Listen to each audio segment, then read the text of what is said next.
Hello students, how are you? Myself Talwar Vikas, the finest and easiest way to learn the concept of physics. Today we are going to discuss our new topic, that is coherent and incoherent addition of waves. तो सबसे पहले बच्चों हमें ये पता होना चाहिए कि कोहेरेंट एंड इनकोहेरेंट क्या होता है। तो हम सबसे पहले थोड़ी बेसिक बात कर लेते हैं कि भाई कोहेरेंट क्या होता है एंड इनकोहेरेंट और we can say non coherent क्या होता है। ध्यान में रखना, ऐसे सभी सोर्सेस जिसमें से निकलने वाली लाइट वेव्स की फ्रीक्वेंसी सेम है, ऐसे सभी सोर्सेस को हम बोलेंगे कोहेरेंट सोर्सेस।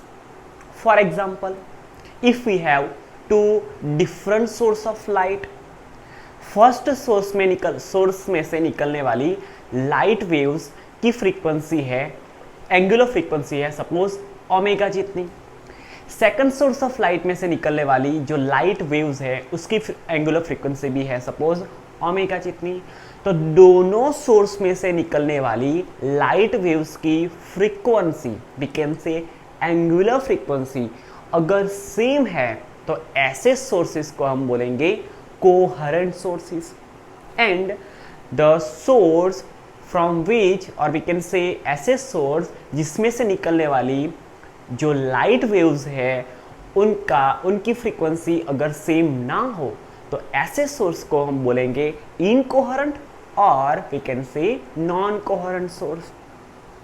ओके, फिर से एक बार, ऐसे सभी लाइट सोर्सेस जिसमें से निकलने वाली लाइट वेव्स की फ्रीक्वेंसी अगर सेम है तो ऐसे सोर्सेस को हम बोलेंगे कोहेरेंट सोर्सेस।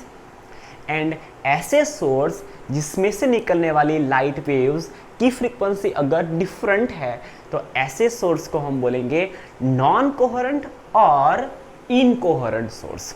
अब बच्चों हमें इस टॉपिक में करना क्या है, कोहेरेंट सोर्सेस में से निकलने वाली जो लाइट है वो लाइट वेव्स का, अगर वो लाइट वेव्स मीडियम के कुछ एक पार्टिकल पे अपनी कुछ इफेक्ट लगाती है तो पार्टिकल का नेट डिस्प्लेसमेंट कितना होगा वो हमें यहाँ पे फाइंड करना है। अगर वो ही लाइट अगर नॉन कोहेरेंट सोर्स में से निकलती है और मीडियम के कोई एक पार्टिकल पे अपनी कुछ इफेक्ट लगाती है तो उस पार्टिकल का दोनों वेव्स की वजह से नेट डिस्प्लेसमेंट क्या होगा वो हम यहाँ पे डिस्कस करने जा रहे हैं। So this is a beautiful topic, coherent and non coherent और we can say incoherent addition of waves. बच्चों यहाँ से देखो, मान लो यहाँ पे मीडियम में एक पार्टिकल पी है, सपोज ये एयर मीडियम है। ओके, तो मीडियम में एक पार्टिकल पी हम यहाँ पे कंसीडर करते हैं। सपोज यहाँ से एक लाइट वेव ट्रैवल करती करती आई और उसने इस पार्टिकल पे अपनी कुछ इफेक्ट लगाई। अब ध्यान में रखना, हमारे सिलेबस में सिर्फ हार्मोनिक वेव्स ही हमें डिस्कशन करना है। तो यहाँ से first source of light that is S1 में से निकलने वाली लाइट वेव कुछ डिस्टेंस ट्रैवल करती करती कहाँ पे पहुंची, मीडियम का एक पार्टिकल P है वहां पे पहुंची। तो उसने क्या कराया, उसने इस वेव ने पार्टिकल पे अपनी कुछ इफेक्ट लगाई तो पार्टिकल इस वेव की वजह से सिंपल हार्मोनिक मोशन करने लगता है। तो होता क्या है, ये जो पार्टिकल है वो वेव की वजह से कुछ ऊपर जाता है, अपनी एक्चुअल पोजीशन पे आता है, कुछ नीचे जाता है, एक्चुअल पोजीशन पे आता है, ऊपर जाता है, अपनी एक्चुअल पोजीशन पे आता है, नीचे जाता है, अपनी एक्चुअल पोजीशन पे आता है। इन शॉर्ट वो अपनी मेन पोजीशन पे कुछ सिंपल हार्मोनिक मोशन करने लगता है। At the same time second source of light S2 में से निकलने वाली जो लाइट वेव है वो भी ट्रैवल करती करती x2 जितना डिस्टेंस, और वी कैन से कोई भी डिस्टेंस है, कुछ डिस्टेंस ट्रैवल करती करती मीडियम के वो ही पार्टिकल P पे पहुंचती है। होता क्या है बच्चों, ध्यान में रखना, फर्स्ट सोर्स में से निकलने वाली लाइट मीडियम के पार्टिकल P पे अपनी कुछ इफेक्ट लगाती है और वो पार्टिकल को ऊपर उठाने की ट्राई करती है। At the same time source S2 में से निकलने वाली जो लाइट है वो भी अपनी इफेक्ट वो ही मीडियम के पार्टिकल P पे लगाती है और वो भी पार्टिकल को ऊपर उठाने की ट्राई करती है। अब ये जो पार्टिकल है मीडियम का जो पार्टिकल P है वो अब कंफ्यूज हो गया, भाई किसकी सुने। फर्स्ट वाला भी ऊपर ले जा रहा है, सेकंड सोर्स में से निकलने वाला जो वेव है वो भी पार्टिकल को ऊपर की तरफ डिस्प्लेसमेंट कराना चाहता है। तो पार्टिकल का नेट डिस्प्लेसमेंट क्या होगा, यहाँ पे ये पार्टिकल P कंफ्यूज हो जाएगा। ओके, ऐसा भी हो सकता है ना कि S1 source that means first source में से निकलने वाली जो लाइट वेव है वो पार्टिकल मीडियम का जो पार्टिकल P है उसको अपवर्ड डायरेक्शन में उठाना चाहती है और सेकंड वाली जो लाइट है, सेकंड सोर्स में निकलने वाली जो लाइट वेव है वो पार्टिकल को नीचे दैट इज डाउनवर्ड डायरेक्शन में डिस्प्लेसमेंट कराना चाहती है। तो इस पार्टिकल का नेट डिस्प्लेसमेंट दोनों वेव्स के डिस्प्लेसमेंट का एडिशन होगा, सब्ट्रैक्शन होगा, वेक्टर एडिशन होगा कि क्या होगा वो हम यहाँ पे डिस्कस करेंगे। देखो यहाँ पे मान लो हमारे पास यहाँ पे एक S1 सोर्स ऑफ लाइट है, यहाँ पे हमारे पास एक S2 सोर्स ऑफ लाइट है, दो सोर्स ऑफ लाइट है हमारे पास। मान लो यहाँ पे एक मीडियम है, इस व्हाइट बोर्ड में एक मीडियम व्हाइट बोर्ड एक मीडियम हो गया, उसमें एक पार्टिकल P हमने यहाँ पे कंसीडर किया। देखो यहाँ पे S1 सोर्स में से निकलने वाली ये जो लाइट वेव है उसने क्या किया, कुछ डिस्टेंस ट्रैवल करके पार्टिकल P पे अपनी कुछ इफेक्ट लगाई। तो S1 सोर्स की वजह से अगर ये पार्टिकल P अपवर्ड डायरेक्शन में डिस्प्लेस होना चाहता है और S2 की वजह say that is S2 source of light में से निकलने वाली जो वेव है वो इस पार्टिकल को डाउनवर्ड डायरेक्शन में लाना चाहती है। तो बच्चों होगा क्या, ध्यान में रखना, अगर ये 5 सेंटीमीटर जितना अपवर्ड डायरेक्शन में पार्टिकल को उठाना चाहता है, at the same time S2 source of light में से निकलने वाला जो वेव है वो पार्टिकल P को 3 सेंटीमीटर जितना डाउनवर्ड डायरेक्शन में डिस्प्लेस कराना चाहता है, then what will be the net displacement of particle P। तो आप यहाँ पे देख सकते हो कि भाई S1 सोर्स ऑफ लाइट में से निकलने वाली वेव पार्टिकल P को 5 सेंटीमीटर अपवर्ड डायरेक्शन में डिस्प्लेस कराना चाहती है। At the same time S2 source of light में से निकलने वाली जो लाइट वेव है वो पार्टिकल को 3 सेंटीमीटर जितना डाउनवर्ड डायरेक्शन में मोशन कराना चाहती है। तो बच्चों होगा क्या, net displacement of the particle P is 5 centimetre minus 3 centimetre, that means 2 centimetre in upward direction. आप यहाँ से इजीली देख सकते हो। बट बच्चों जब भी एक से ज़्यादा वेव्स, ध्यान में रखना, जब भी एक से ज़्यादा waves that means more than one waves is present in the medium, okay, तो होगा क्या, net displacement of the particle is the vector sum of displacement of individual waves. ध्यान में रखो, इस वेव का डिस्प्लेसमेंट क्या है, y1 जितना है। सेकंड सोर्स ऑफ लाइट में से निकलने वाला जो वेव है उसका डिस्प्लेसमेंट हमने मान लिया वो y2 जितना है। Then what will be the net displacement at the superposing point. दोनों वेव्स यहाँ पे एक दूसरे के साथ टकराते हैं, मीट होते हैं एट पॉइंट P पे। तो पॉइंट P अब एक वेव की इफेक्ट में नहीं है, दो वेव्स की इफेक्ट में है। तो वो कंफ्यूज हो जाएगा, किसकी सुने, y1 तो ऊपर उठाना चाहता है, y2 नीचे उठाना चाहता है। ऐसा नहीं है, अगर y1 ऊपर उठाना चाहता है तो y2 भी ऊपर उठा सकता है। Then what will be the net displacement of the particle P, and net displacement of particle P is given by the principle of superposition. हम सुपरपोजिशन प्रिंसिपल का यूज करके हम यहाँ से नेट डिस्प्लेसमेंट ऑफ पार्टिकल निकाल सकते हैं। सो हमें यहाँ पे प्रिंसिपल ऑफ सुपरपोजिशन क्या कहता है, तो देखो यहाँ पे when more than one waves traveling in a same medium, देखो यहाँ पे हमारे पास व्हाइट बोर्ड है, तो ये व्हाइट बोर्ड क्या हो गया, हमारा कोई मीडियम हो गया। सो यहाँ से निकलने वाली जो लाइट वेव्स है वो भी व्हाइट बोर्ड में ट्रैवल कर रही है, यहाँ पे निकलने वाली जो वेव है, लाइट वेव है, वो भी व्हाइट बोर्ड में ट्रैवल कर रही है। Means more than one waves, यहाँ से हम देख सकते हैं दो वेव्स सेम मीडियम में ट्रैवल करती है और एक पार्टिकल पे अपनी इफेक्ट लगाती है। Then the net displacement of particle P is given by, that is net displacement of particle is given by the vector sum of displacement of each waves alone।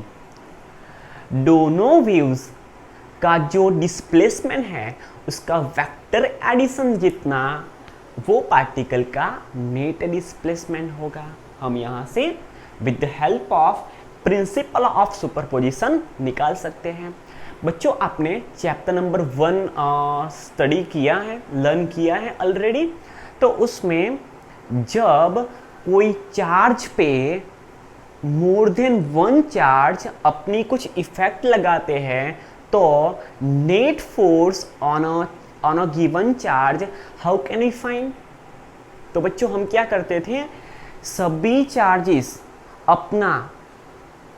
अपनी कुछ इफेक्ट गिवन चार्ज पे लगाते हैं तो given charge पे लगने वाला जो नेट फोर्स है वो हम with the help of superposition principle लगा सकते, हम फाइंड कर सकते हैं।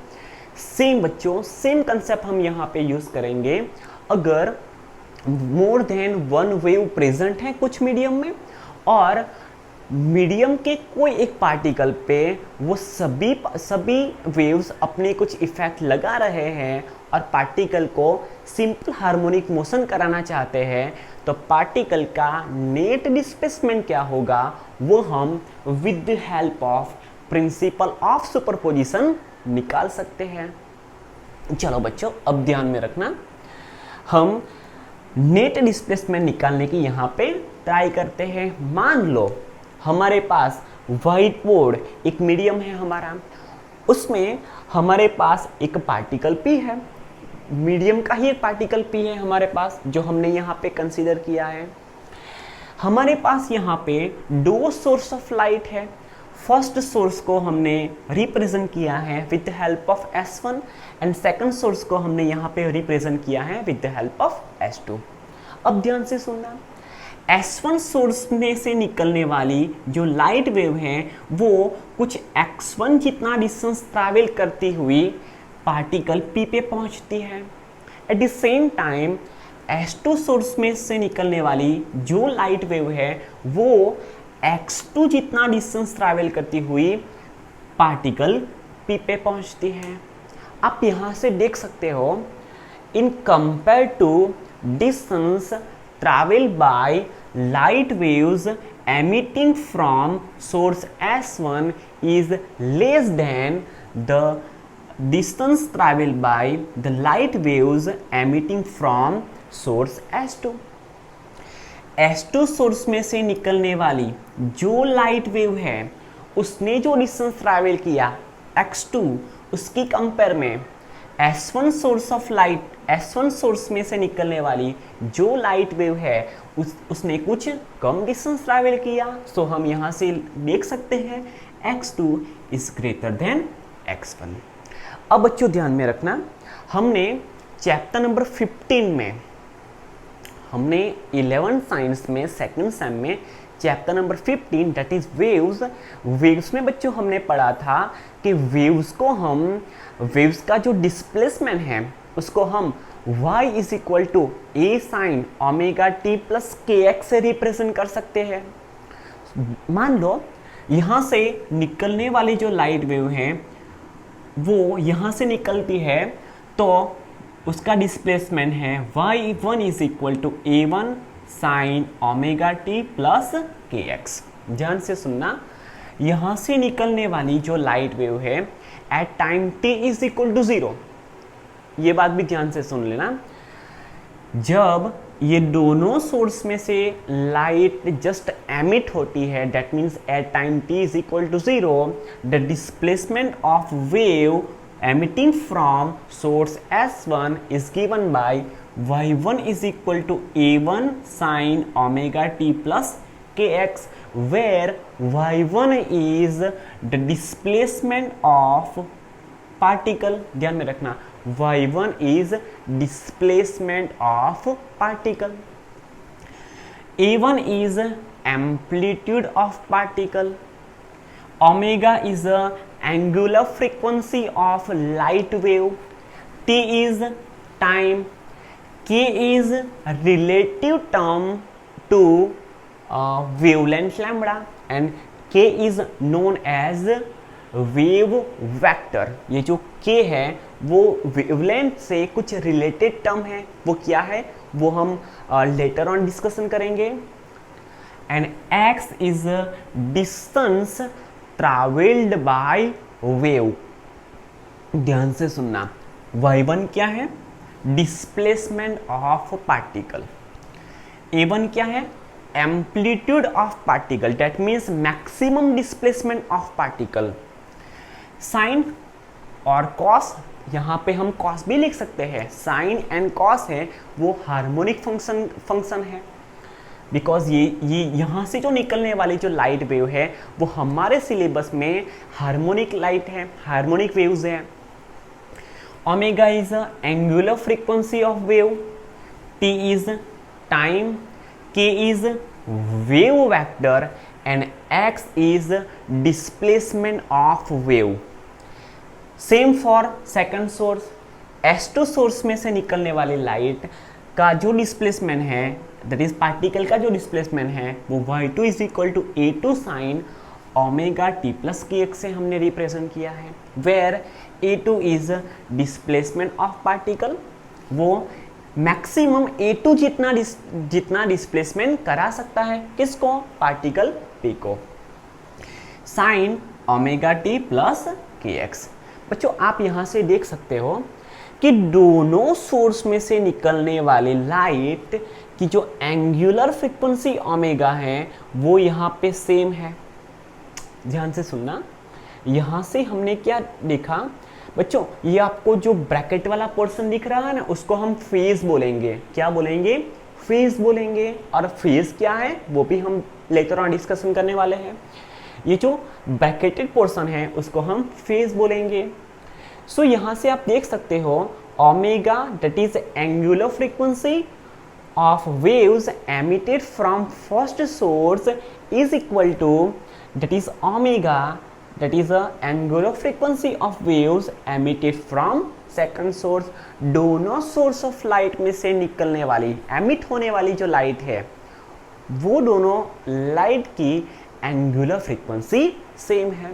so हम यहाँ से लिख सकते हैं omega that is angular frequency of wave is same for both source of light. and अब ध्यान में रखना, अगर हमने जब लेक्चर स्टार्ट किया तभी हमने डिस्कशन किया, अगर more than one sources present है एंड सभी सोर्सेस में से निकलने वाली लाइट की अगर फ्रीक्वेंसी सेम हुई तो ऐसे सोर्स को हम कोहेरेंट सोर्स बोलेंगे. और अगर सभी सोर्सेस में से निकलने वाली लाइट की फ्रीक्वेंसी अगर डिफरेंट हुई तो ऐसे सोर्सेस को हम नॉन कोहेरेंट और इनकोहेरेंट सोर्सेस बोल सकते हैं.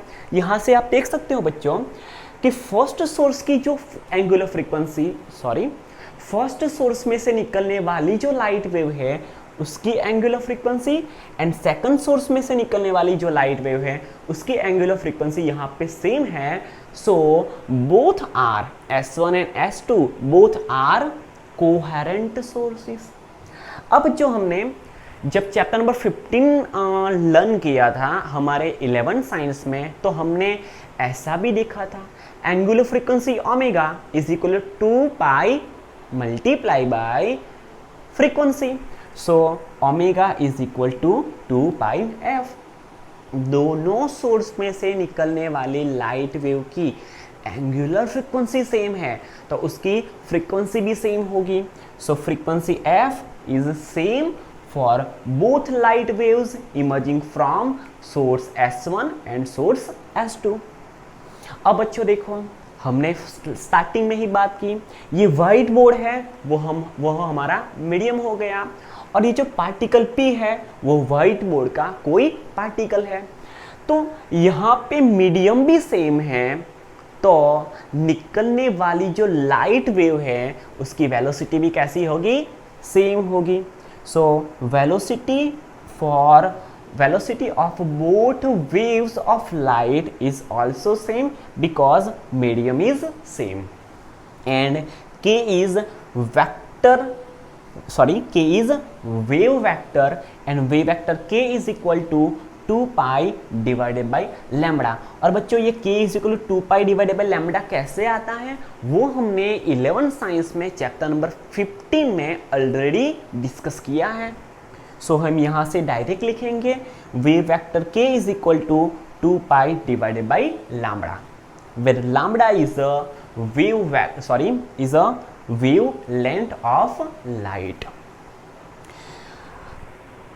मान लो बच्चों, अगर दोनों सोर्स ऑफ लाइट में से जो लाइट वेव निकलती है वो सेम वेवलेंथ की हो गई तो यहाँ पे वेव वेक्टर के भी कैसा हो जाएगा, सेम हो जाएगा। That means both source of lights are coherent sources. अब बच्चों ध्यान में रखना, हमने ऑलरेडी डिस्कस किया है कि यहाँ से निकलने वाली लाइट पार्टिकल P पे पहुँचती है तो कुछ x1 जितना डिस्टेंस ट्रैवल करती है, सेकंड सोर्स में से निकलने वाली लाइट x2 जितना डिस्टेंस ट्रैवल करती है और पार्टिकल P पे अपने इफेक्ट लगाती है। एंड यहाँ से हम देख सकते हैं x2 is greater than x1। तो बच्चों यहाँ से निकलने वाली जो लाइट वेव है वो पार्टिकल P पे पहुँचती है तो उसका डिस्प्लेसमेंट क्या होगा, तो उसका डिस्प्लेसमेंट कुछ चेंज हो जाएगा because at time t is equal to 0 उसका वेव इक्वेशन है y1 is equal to a1 sine omega t plus kx। वहाँ से ही दूसरे सोर्स में से निकलने वाली जो लाइट वेव है उसका इक्वेशन है y2 is equal to a2 sine omega t plus kx। क्योंकि बच्चों S1 सोर्स में से निकलने वाली लाइट ने x1 जितना डिस्टेंस ट्रैवल किया आफ्टर टाइम t जितने टाइम में, यहाँ से निकलने वाली लाइट ने पार्टिकल P पे पहुँचने के लिए x1 जितना डिस्टेंस ट्रैवल किया, then what will be the displacement of wave at particle P। So y1 is equal to amplitude, maximum amplitude remain same, so a1 sine frequency same रहेगी so omega t plus k, and x1 जितना distance travel किया तो हम यहाँ से लिखेंगे के x1। Same for second source of light में से निकलने वाली जो लाइट वेव है उसने x2 जितना डिस्टेंस ट्रैवल किया और पॉइंट P पे पहुँचती है। So displacement of wave after time t y2 is equal to a2 sine omega t plus k। x2 जितना डिस्टेंस ट्रैवल किया सो यहाँ पे हम लिख सकते हैं k x2। अब बच्चों देखो, यहाँ से भी वेव आया, पार्टिकल P पे पहुँचा, यहाँ से भी वेव आया, पार्टिकल P पे पहुँचा, then what will be the net displacement of the particle of medium. ये मीडियम का पार्टिकल P है, उसका नेट डिस्प्लेसमेंट क्या होगा, तो हम net displacement of particle with the help of principle of superposition निकाल सकते हैं। हमें करना क्या है, दोनों इंडिविजुअल वेव्स का डिस्प्लेसमेंट का वेक्टर सम करना है, एंड वेक्टर सम से हमें पार्टिकल का नेट डिस्प्लेसमेंट मिल जाएगा। ओके बच्चों, जस्ट 1 मिनट।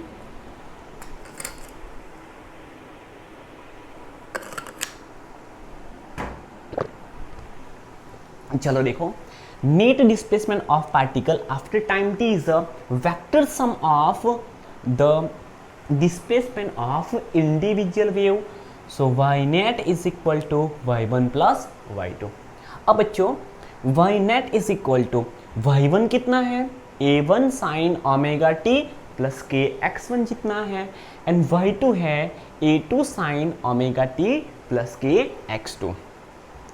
हम यहाँ पे सब्सटीट्यूट कर देंगे.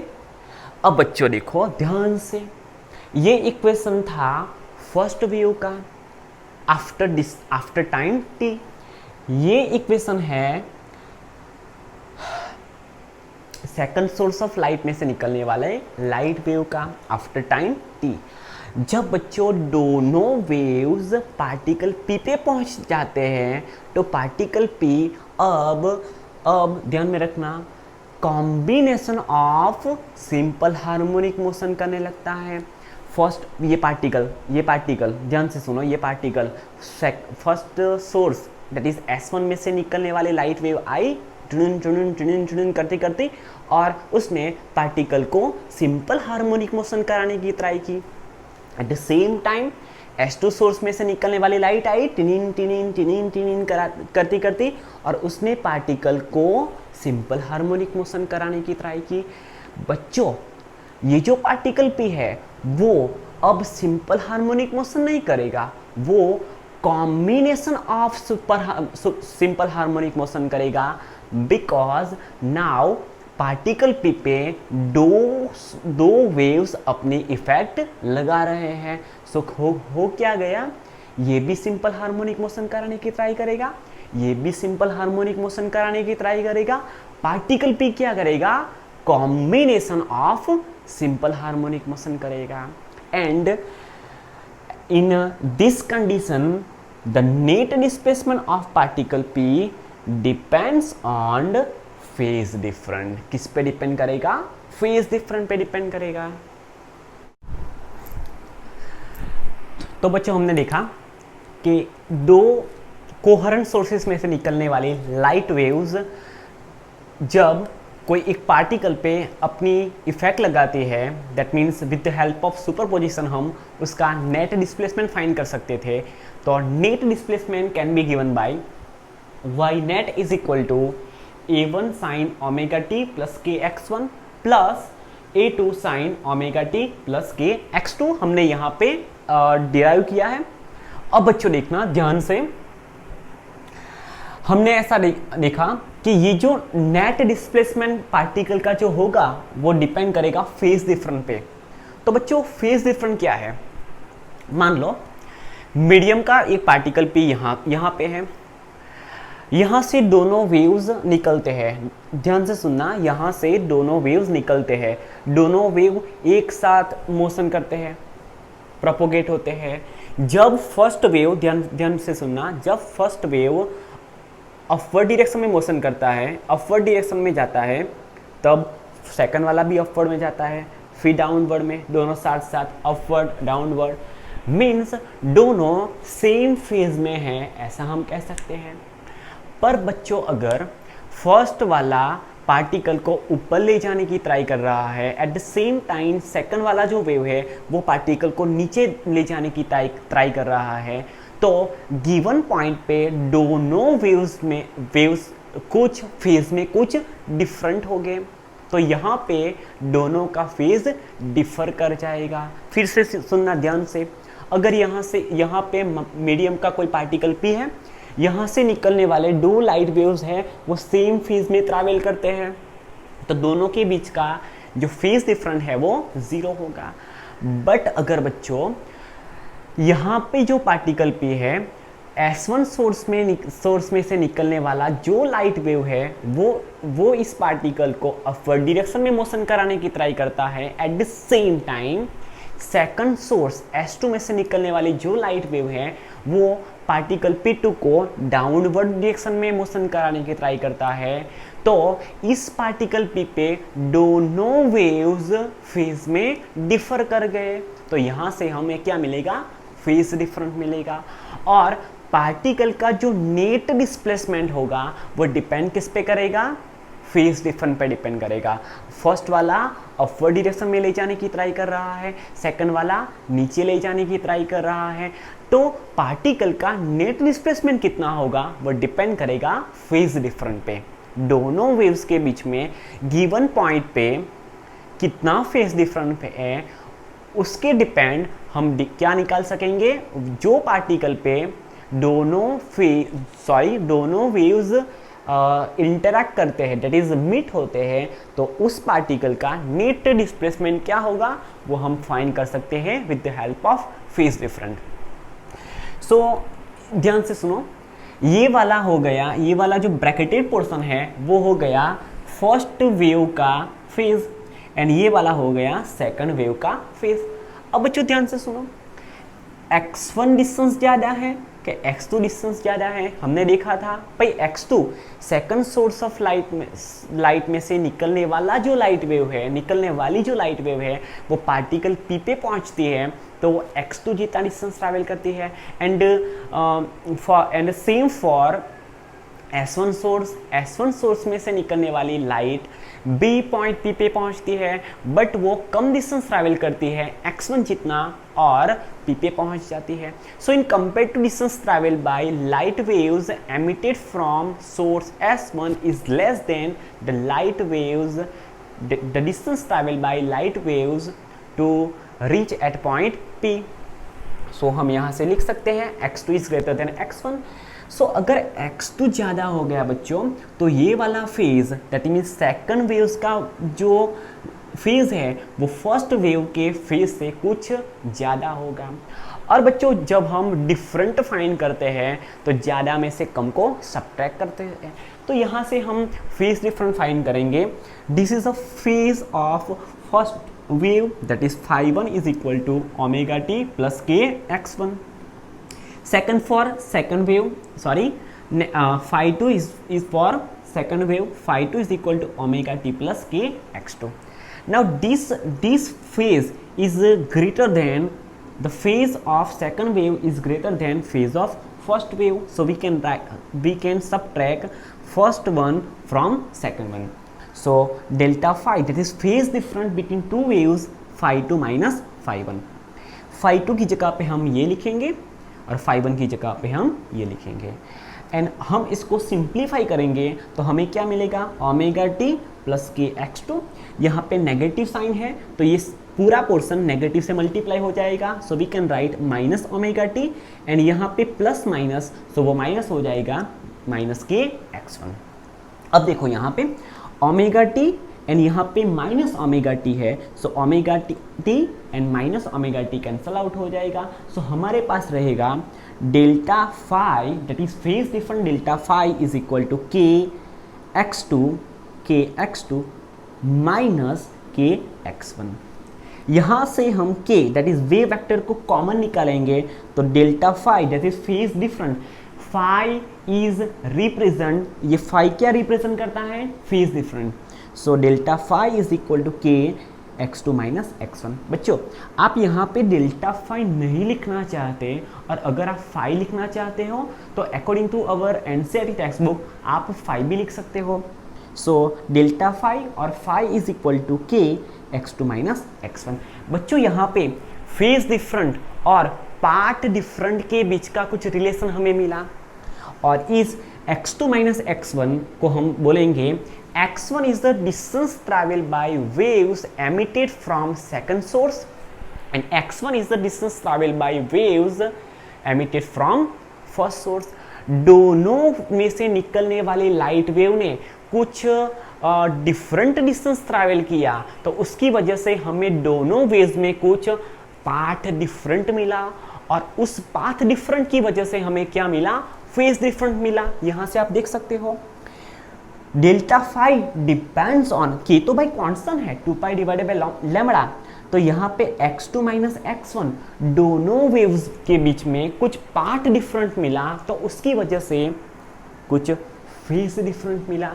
वो पार्ट डिफरेंट की वजह से उस पॉइंट पे फेज में कुछ डिफर कर गए तो उस पॉइंट पे हमें कुछ फेज डिफरेंट मिला एंड उस फेज डिफरेंस पे क्या डिपेंड करेगा, वो पार्टिकल नेट कितना डिस्प्लेसमेंट करेगा, that is depends on phase difference, and phase difference is depends on path different between two waves at a given point.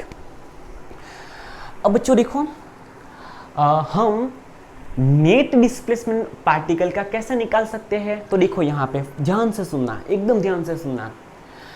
First wave है, first wave, तो उसका amplitude क्या है, maximum displacement, amplitude is maximum displacement and displacement is the vector quantity.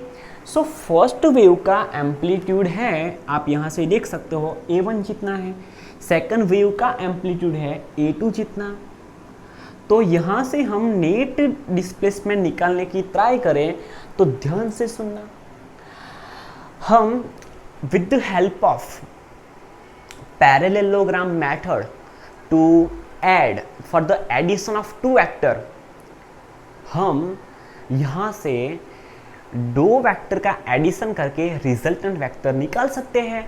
सो हम यहाँ पे हमारे 11th science में हमने चैप्टर नंबर 4 में मोशन इन अ प्लेन में वेक्टर एडिशन का पैरेललोग्राम रूल्स लर्न किया था, तो हम उसका यहाँ पे यूज करने जा रहे हैं। So resultant amplitude, what, resultant amplitude of given particle P is AR square is equal to A1 square plus A2 square plus 2A1 A2 cos phi। कहाँ से हमने ऐसा कैसे लिखा, तो देखो यहाँ पे ध्यान से सुनना, ये रहा हमारा फर्स्ट वेक्टर जिसको हमने A1 से रिप्रेजेंट किया बिकॉज उसका एम्पलीट्यूड, फर्स्ट वेव का एम्पलीट्यूड है A1 जितना। अब देखो A1 से, ध्यान से, A1 से डेल्टा फाई जितना फेज डिफरेंट पे A2 है, because A2 waves and A1 waves के बीच का फेज डिफरेंट कितना है, डेल्टा फाई।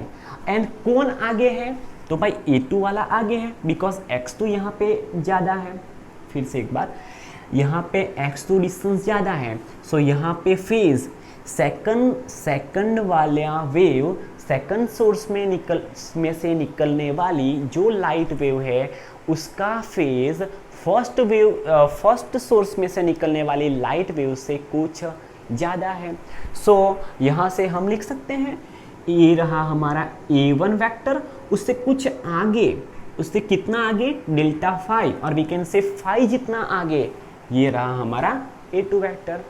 नाउ हम पैरेललोग्राम मेथड कैसे यूज़ कर सकते हैं, ऐसा ही A1 वाला इमेजिनरी वेक्टर हम सेकंड वेक्टर के हेड पे रखेंगे, एंड A2 वाला जो वेक्टर है वैसा ही इमेजिनरी वेक्टर हम A1 वाले वेक्टर के हेड पे रखेंगे।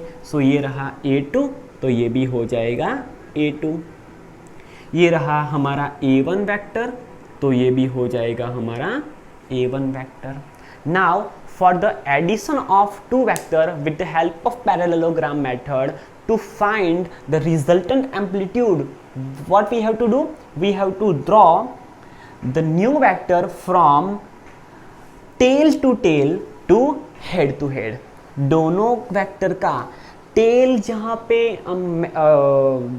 पे दोनों के टेल लगे हुए हैं वहाँ से दोनों के हेड टू हेड को ज्वाइन करता हुआ हम एक वेक्टर ड्रॉ करेंगे, and that will be our new vector which gives the value of resultant amplitude of given particle P।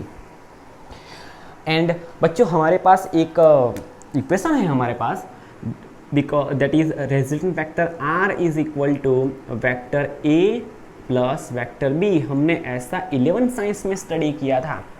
resultant vector R is equal to vector A plus vector B, and for the magnitude of vector R, that is R square is equal to first vector का square, that is A square, plus second vector का square, that is B square, plus 2 times A into B into cos phi, where phi is the angle between two vectors when both vectors are joined at tail to tail।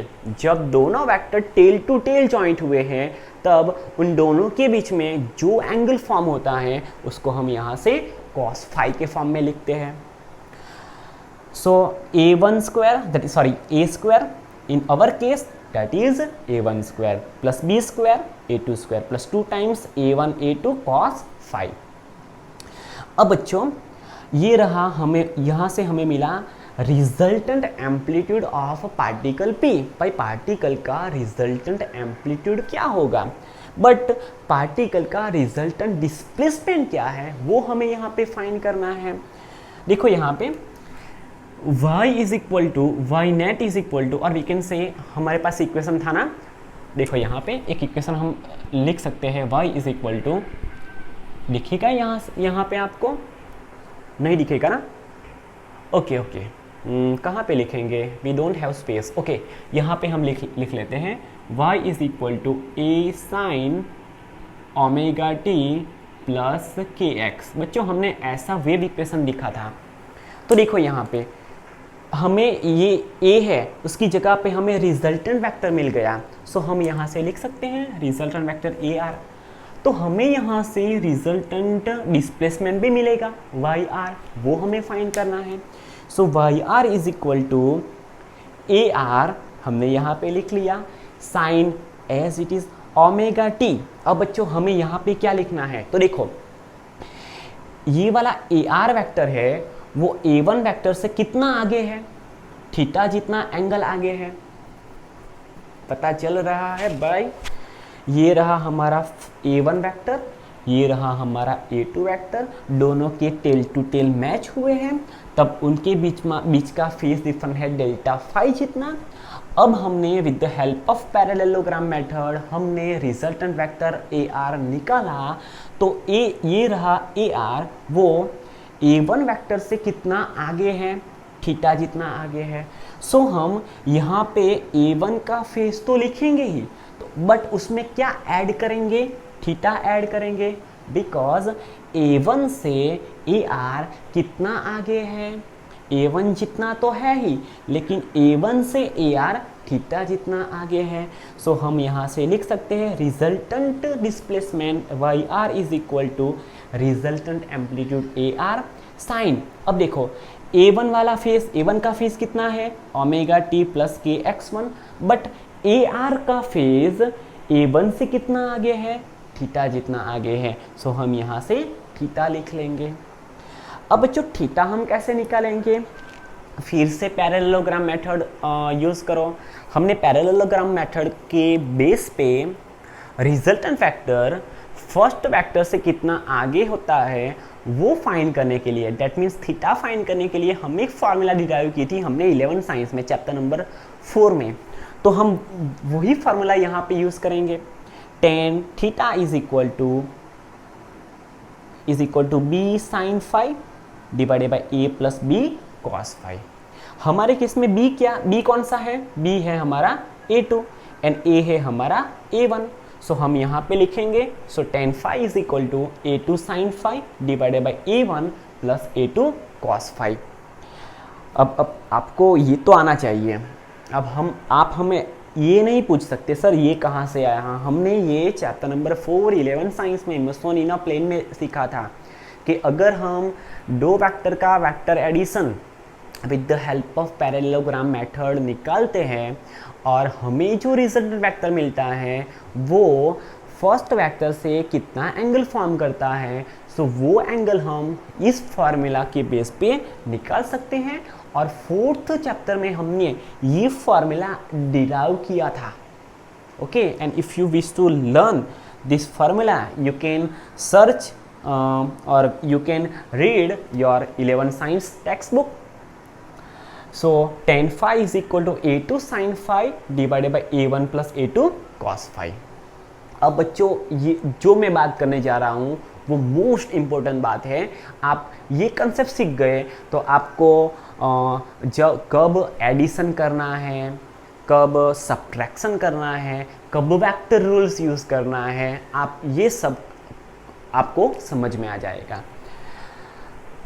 हमने अभी तक जो case लिए वो coherent source के लिए कि यहाँ से निकलने वाली लाइट और यहाँ से निकलने वाली लाइट वेव्स दोनों का जो एंगुलर फ्रीक्वेंसी है, दोनों की जो फ्रीक्वेंसी है वो सेम थी, बट हम ऐसा केस यहाँ पे लेंगे दोनों में से निकलने वाली जो लाइट वेव्स है वो दोनों डिफरेंट फ्रीक्वेंसी की है। डेट मीन्स नॉन और we can say incoherent sources में से लाइट निकलने वाली है। So if after travelling x1 distance, that means after time t, the displacement of first wave emerged from, or we can say emitted from first source, that is y1 is equal to a1 sin। अब first में से निकलने वाले light and second में से निकलने वाली light का एंगुलर फ्रीक्वेंसी डिफरेंट है, तो फर्स्ट में से निकलने वाली लाइट की एंगुलर फ्रीक्वेंसी को हम ओमेगा 1 बोलेंगे।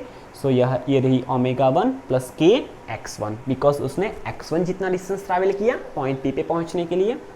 Second for displacement of second wave, that is y2 is equal to a2 sine, उसका एंगुलर फ्रीक्वेंसी कितनी है omega 2, so omega 2t plus k x2, because उसने x2 जितना डिस्टेंस ट्रैवल किया।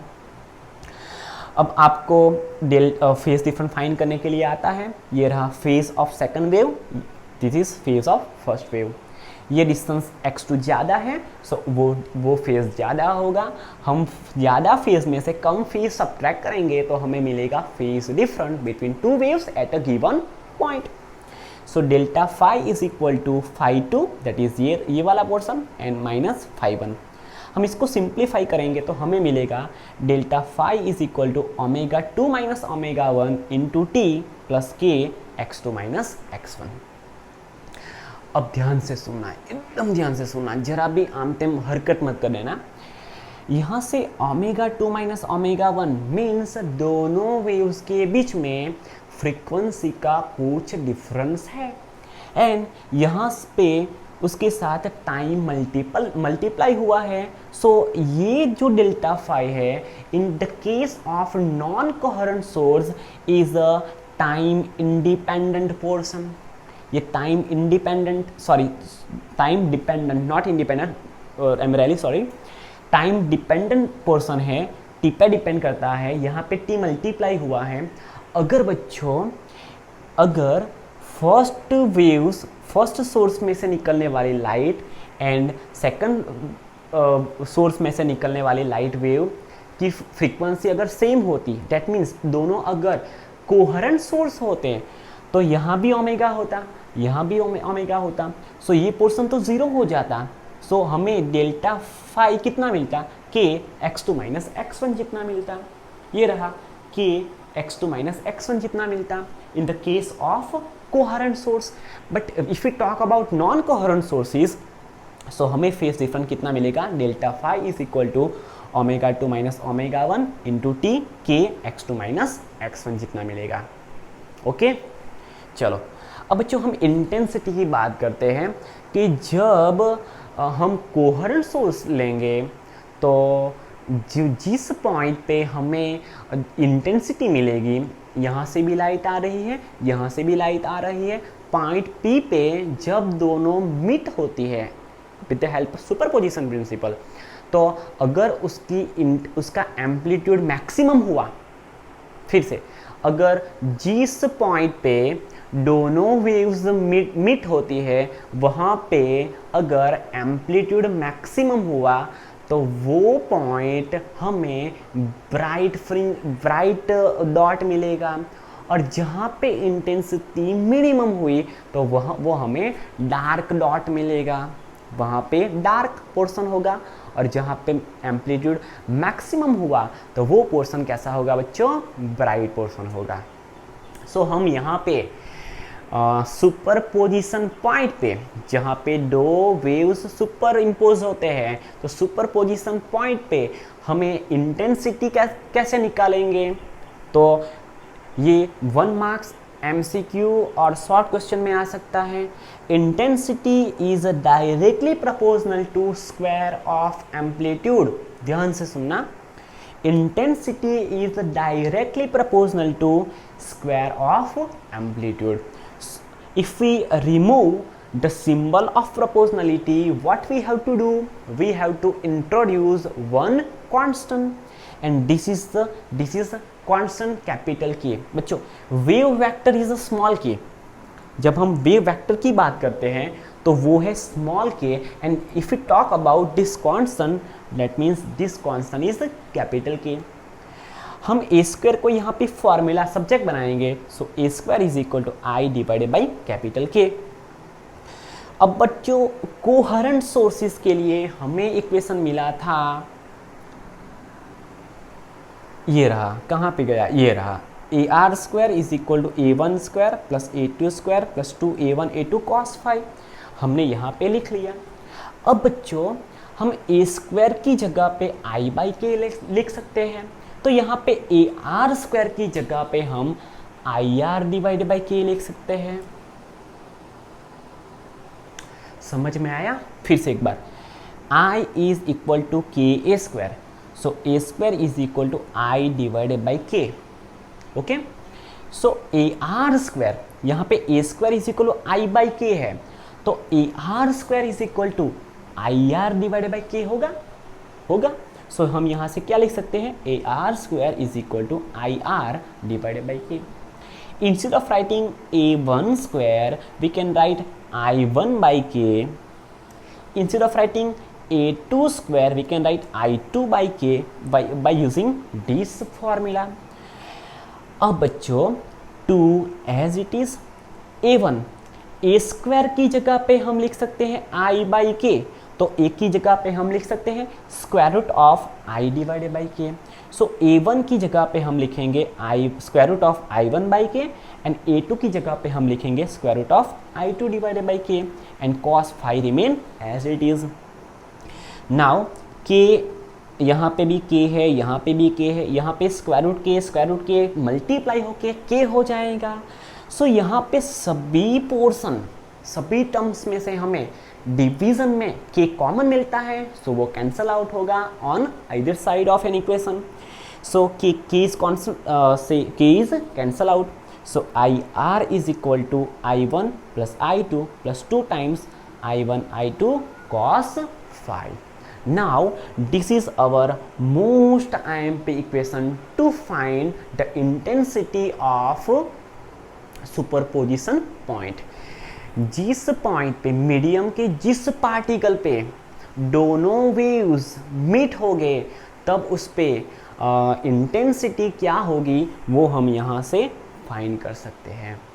ओके बच्चों, in our next lecture we will discuss about 2 types of interference. यहाँ से एक वेव आया, यहाँ से एक वेव आया, तो दोनों वेव्स ने एक दूसरे के साथ इंटरैक्ट किया, तो उस ऑप्टिकल फिनोमिना को बच्चों, उस ऑप्टिकल फिनोमिना को हम इंटरफेरेंस ऑफ लाइट बोलेंगे। क्या बोलेंगे? इंटरफेरेंस।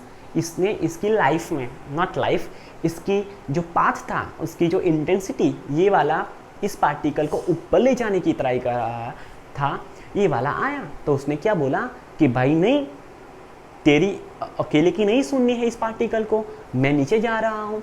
तो ये वाली लाइट ने क्या किया, ये वाली जो लाइट आई थी उसने पार्टिकल को अपवर्ड डायरेक्शन में मोशन कराने की ट्राई की, तो इसने कुछ इंटरफियर कर लिया और हमें कुछ पैटर्न, लाइट की हमें कुछ पैटर्न कोई अलग सी मिली। अगर दोनों ने मैक्सिमम एम्पलीट्यूड दे दिया पार्टिकल को तो हमें ब्राइट स्पॉट मिला, और अगर दोनों की इंटेंसिटी डिक्रीज हो गई, 0 हो गई, फर्स्ट वाला वेव 5 सेंटीमीटर ऊपर उठाने की ट्राई कर रहा है, सेकंड में से निकलने वाला वेव वो 5 सेंटीमीटर डाउनवर्ड ले जाने की ट्राई कर रहा है, पार्टिकल किसकी सुनेगा? किसी की नहीं, बिकॉज दोनों कैंसल आउट कर देंगे दोनों को, वो 5 सेंटीमीटर अपवर्ड और 5 centimetre downward, both are cancel out. So particle का नेट डिस्प्लेसमेंट 0 होगा, डेट मीन्स उसकी इंटेंसिटी 0 होगी, तो हमें वहाँ पे डार्क स्पॉट मिलेगा।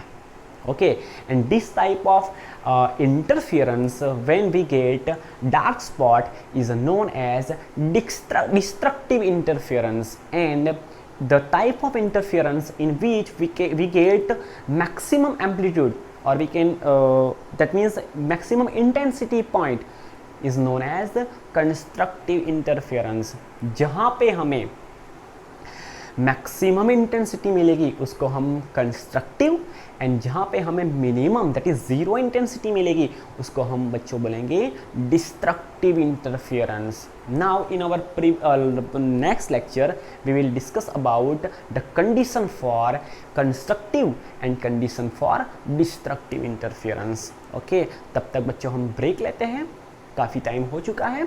Thank you.